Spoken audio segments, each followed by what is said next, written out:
झूठ बोल दोगे मैं तुझसे दक्षिणा नहीं मांगूंगा। हरिश्चंद्र जी महाराज ने कहा प्रभु जिंदगी का तप जो करता हूँ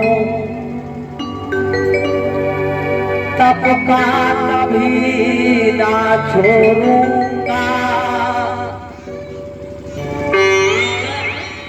जीना से मरना भला लगता लेकिन झूठ कभी ना बोलूंगा। जीना से मरना भला लगता लेकिन झूठ कभी ना बोलूंगा। जीना से मरना भला लगता लेकिन झूठ कभी ना बोलूंगा।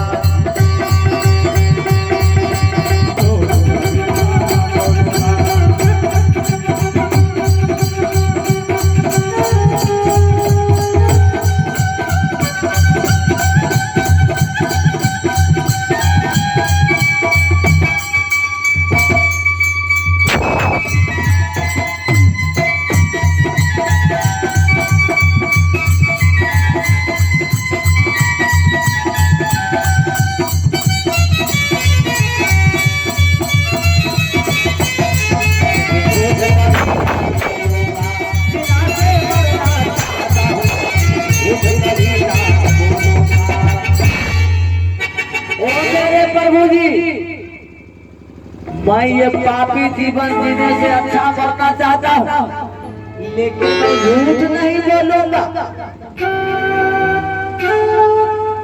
क्योंकि जिंदगी में मैं कभी झूठ नहीं बोला हूँ। जिस कारण बस हमें ये काशी नगरी आना पर चाहे जितना भी हमें कठिनाई हो सके लेकिन झूठ नहीं बोलूंगा।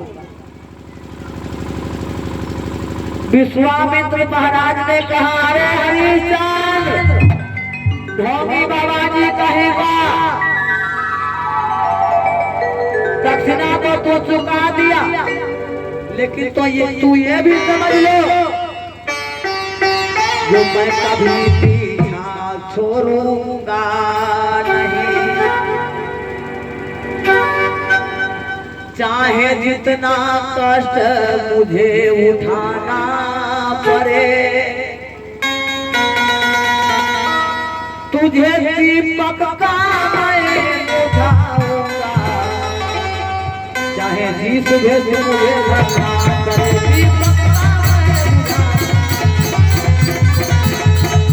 दीपक का मैं दीपक का मैं उठाऊंगा।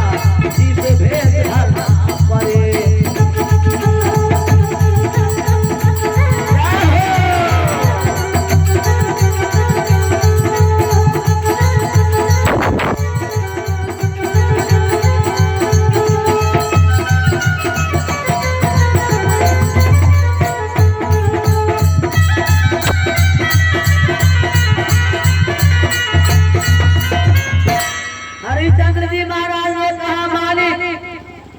मैं भले बीत गया लेकिन आपका दक्षिणा को मैं चुका दिया। अब मुझे क्या आपसे लेना देना है? आप अपने महल को जाओ। मैं जो मालिक का जो नौकर हूँ ना अस्पताल में जा रहा हूँ। अस्पताल में हमें ड्यूटी करना है और वही रहूंगा, वही मुझे रहना। हमारे लिए वही महल है। विश्वामित्र महाराज ने कहा हरिश्चंद्र ठीक है जाओ मैं जा रहा हूँ। विश्वामित्र महाराज ने वहां से अंदर ध्यान हो गए। यहाँ ब्राह्मण के घर में जो रोहित की माँ रानी से चक्की चला रही थी और रोहित का भूख लगा हुआ था। रोहित ने कहा माँ रोटी दे दो मुझे भैया।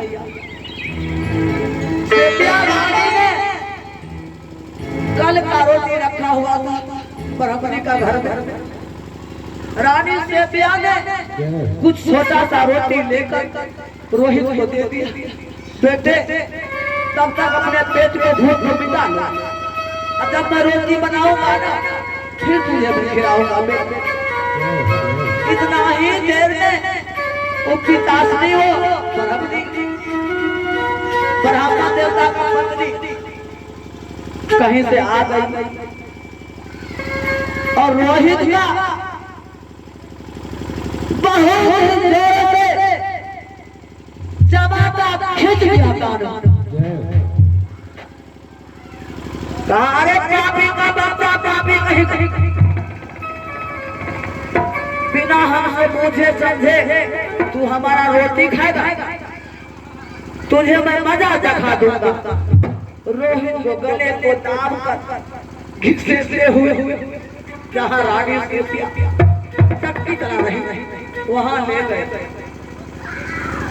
और वहां कहने लगा ऐ नौकरानी, तू नौकरानी हो लेकिन तू महलों की रानी बनना चाहती हो। अपने बेटे को सुबह सुबह उठते ही भोजन दे देते हो और हम अभी तक चाय भी नहीं पिए। सेबिया रानी ने कहा मालकिनी ये तो बहुत नादान है, ये 5 साल का मासूम बच्चा मालकिनी भूख से इनको प्राण जा रहा।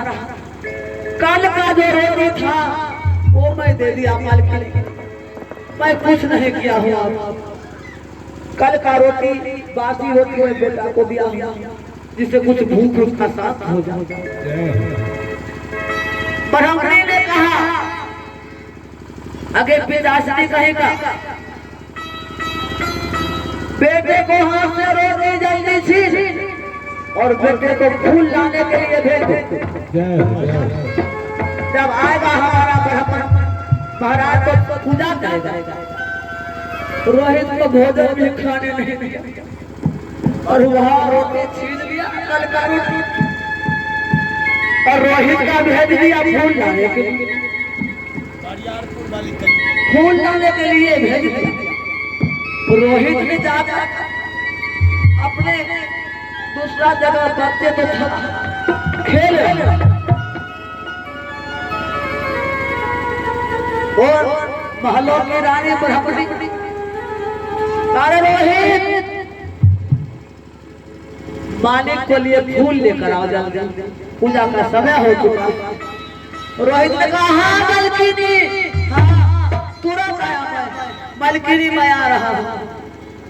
बेचारे का पेट में एक भी दाना नहीं और तुरंत 2-4 साथी को ले लिया, दोस्तों को प्रेमी और वहां से फुलवारी चलता है। सब साथियों के साथ रोहित फुलवारी पहुंचता है और वहां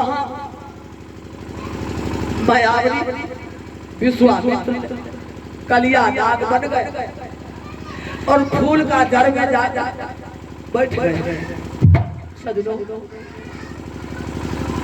कितना दुख हो तुम्हारा, आपका त्याग है कितना डांटा डराया होगा लेकिन उसे पुत्र का गाली नहीं देना हमारी मारी।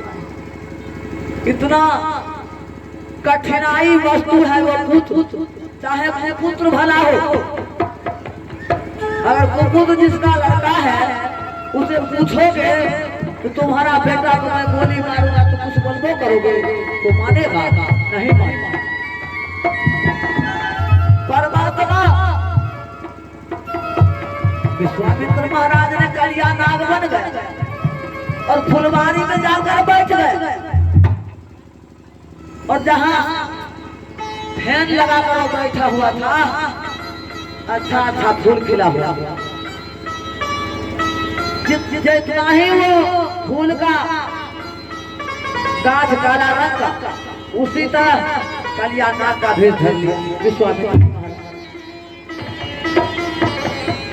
सब बंदों ने फूल लोड़ रहा है जहां तहां अपने अपने झोले में अपने अपने गमछे में रख रहा है और रोहित भी फूल लोड़ने लगा।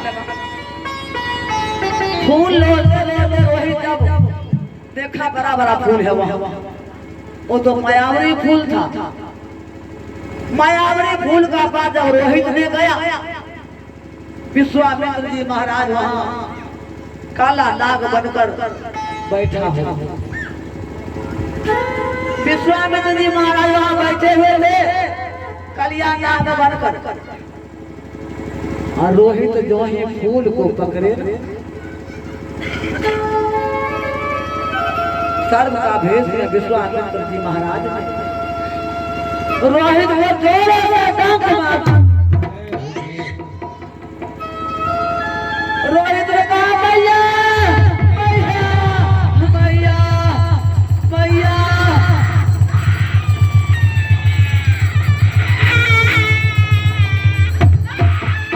जब बच्चों ने सुना ये तो हमारा रोहित का आवाज है, क्या हो गया रोहित?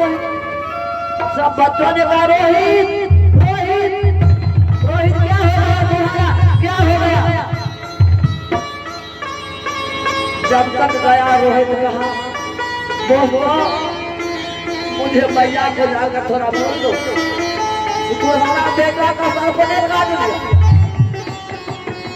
अगर हमारे भैया से हमें मुंह दिखा दो। कैसे मुंह दिखाएगा? वहां तो काल होकर बैठा हुआ, वो तो काल बनकर विश्वामित्र जी ने कलिया नाग बनकर रोहित को दस लिया। जब रानी सेबिया के पास हो गया सब बच्चा ओ दासी माँ, ओ दासी माँ, ओ दासी माँ, ओ दासी माँ, तेरा बेटा को सर्प ने काट लिया। ओ दासी माँ, ओ दासी माँ, तेरा बेटा को सर्प ने काट लिया। रानी सेबिया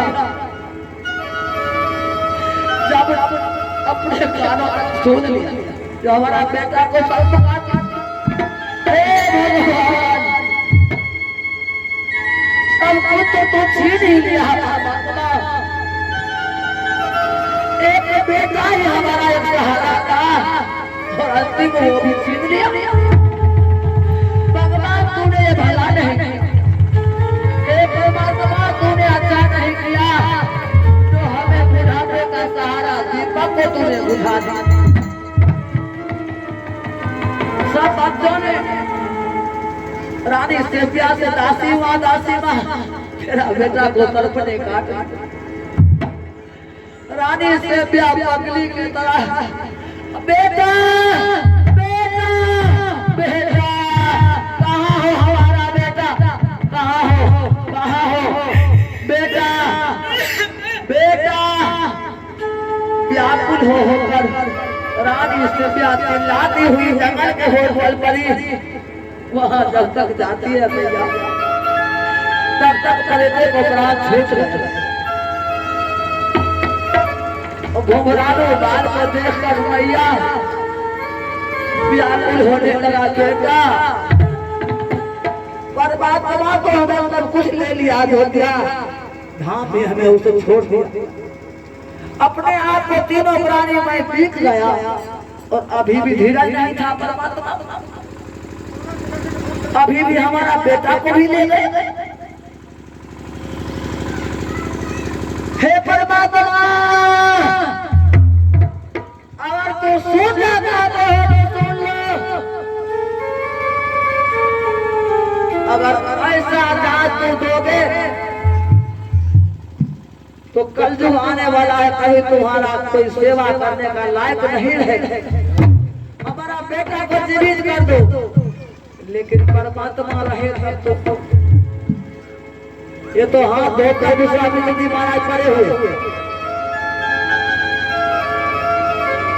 मैया ने बेटे को उठा लिया, गोद में ले लिया और बेटे को घुंघरालू बाल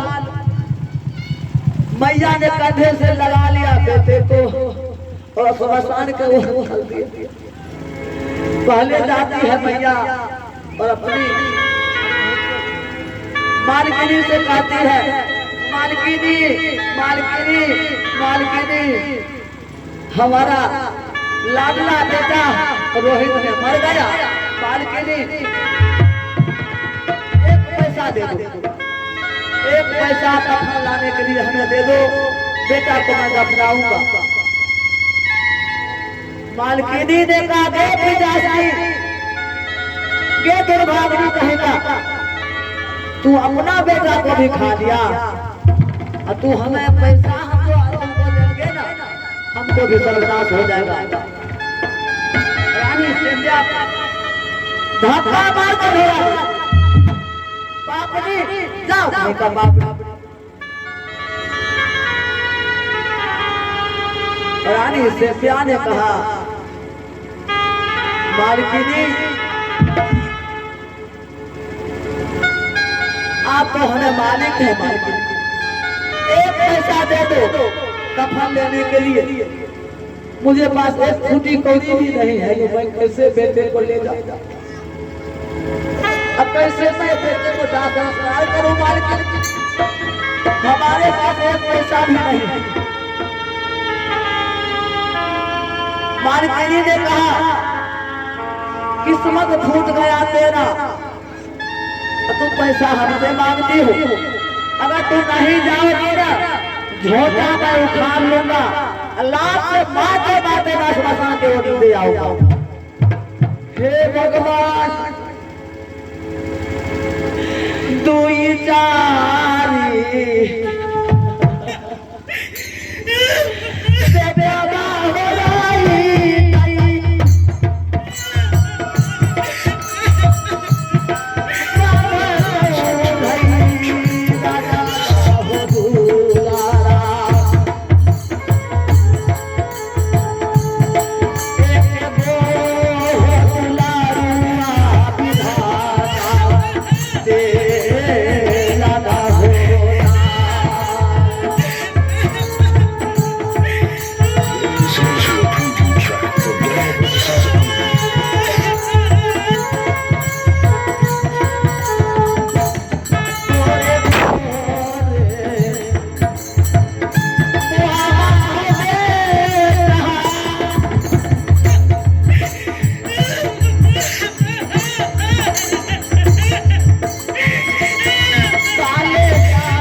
तरफ से 51 रुपया दास जी के आशीर्वाद पाया है।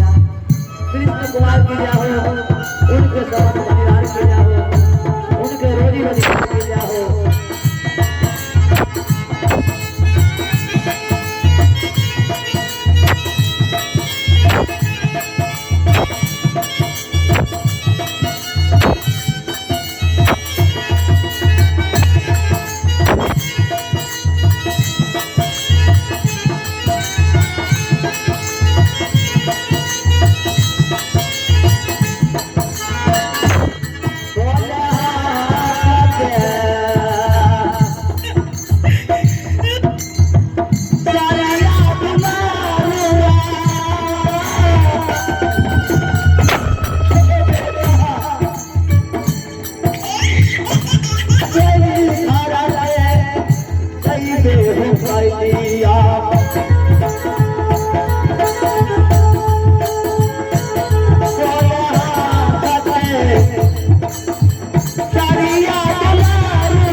देखा ने रानी से भी मन ही मन सोचने लगी जो हमारा पति देव ही है, हो सकता है कफन नहीं कहीं मांगेगा। रानी से भी कहता है स्वामी जी, स्वामी स्वामी आपका लाडला बेटा रोहित ने मर गया स्वामी, आपका पुत्र दुनिया में नहीं रहा स्वामी, स्वामी नहीं रहा दुनिया में आपका पुत्र। हरिश्चंद्र जी महाराज जब बेटे को देखा, सत्यवादी को नाम एक पल के लिए खो बेटा का जो सफर कर देखा, गले से एक बार लगा लिया बेटे, झटका मार मार हे परमात्मा। जब याद आया हरिश्चंद्र जी महाराज को, जो मैं तो सच के मुकाबिल चलना चाहता हूँ, आत्मा को शांत किया और कहा नहीं मुझे बेटा ये नहीं, जिसको मैं नमक खाता हूँ वो मालिक मुझे ने कहा है जो बिना कर का कफन का किसी को लाश को नहीं जलाने देते, मैं कैसे जलाने दूंगा। रानी से प्यार आती है स्वामी आप ही का बेटा है, एकलौता बेटा रोहित है स्वामी, आप कैसे भूल गए, कैसे भूल गए हैं स्वामी, एकलौता बेटा आपका रोहित है।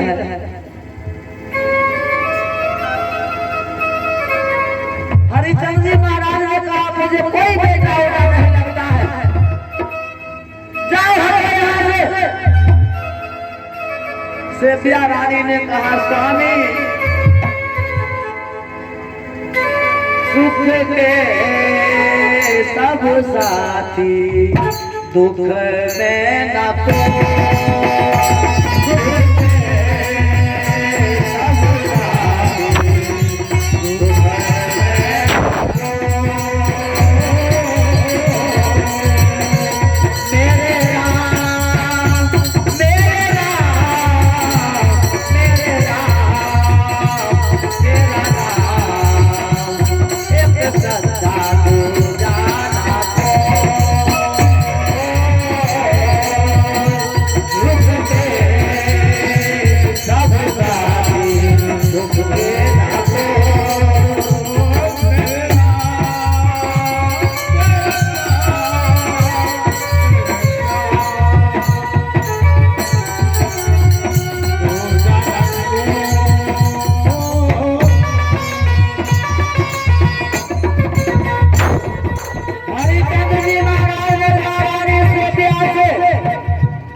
शांत हो जाओ, मैं तुझे नहीं पहचानता हूँ। जब सत्य को याद आया ना हरिश्चंद्र जी महाराज को, तो पल के ठिकाना भूल गया। याद जब आ गया जो मैं तो सत्य पर चलने वाला हूँ, अगर बेटा को मैं अभी पहचानता हूँ तो सत्यवादी का नाम पर कलंक लग जाएगा। हरिश्चंद्र जी महाराज ने कहा जब तक कर कफन नहीं दोगे तब तक मैं लाश को जलाने के लिए नहीं दूंगा। रानी शिव्या ने कहा हे परमात्मा, हे प्रभु, तूने हमारे संसार को उजाड़ दिया और हमारे स्वामी जिस जो स्वामी बेटे जब तक नहीं फल फूल कुछ खाता था तब तक पिता भी नहीं खाते थे, और आज कैसा समैया परमात्मा तूने बना दिया जो बेटे को नहीं पहचानता। हे प्रभु, कैसा समैया तूने हमें ला दिया। हे प्रभु, रानी शिव्या अपने बेटे को लेकर गोद में और थोड़ा सा साड़ी को आगे बढ़ा आंचल को फैला दिया, और रानी शिव्या ने साड़ी को फाड़ना जो ही चाहा,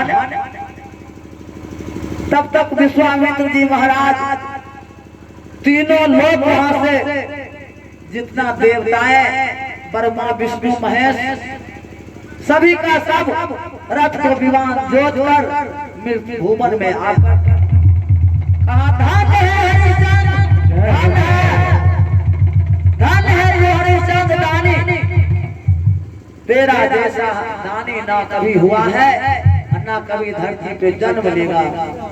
मांगो क्या मांगना है हरिश्चंद्र। हरिश्चंद्र जी महाराज ने कहा प्रभु, मैं यही निवेदन मुझे है प्रभु, यही निवेदन है आपका साथ, जो जांच हमें आप लिए है प्रभु, वो जांच ये महाघोर कलयुग में कभी नहीं लीजिएगा, नहीं तो आपका मान सम्मान कोई व्यक्ति नहीं रखेगा। प्रभु, ये मुझे निवेदन है, ये बंधना है प्रभु, जो आप अभी इतना बड़ा जांच नहीं लीजिएगा। प्रभु हरिश्चंद्र जी महाराज से कहा चलो मैं ले चलता हूँ सीधा स्वर्ग। विमान से ले बैठाकर तीनों प्राणी को परमात्मा ने आकाश मार्ग की ओर ले गया। जितना मैं जानता हूँ पापी के जो समझ होगा वही ना मैं कहूँगा। अब यहीं से मेरा कथा समापन हो गया। भला बुरा जो हमें याद था वो मैं कह दिया।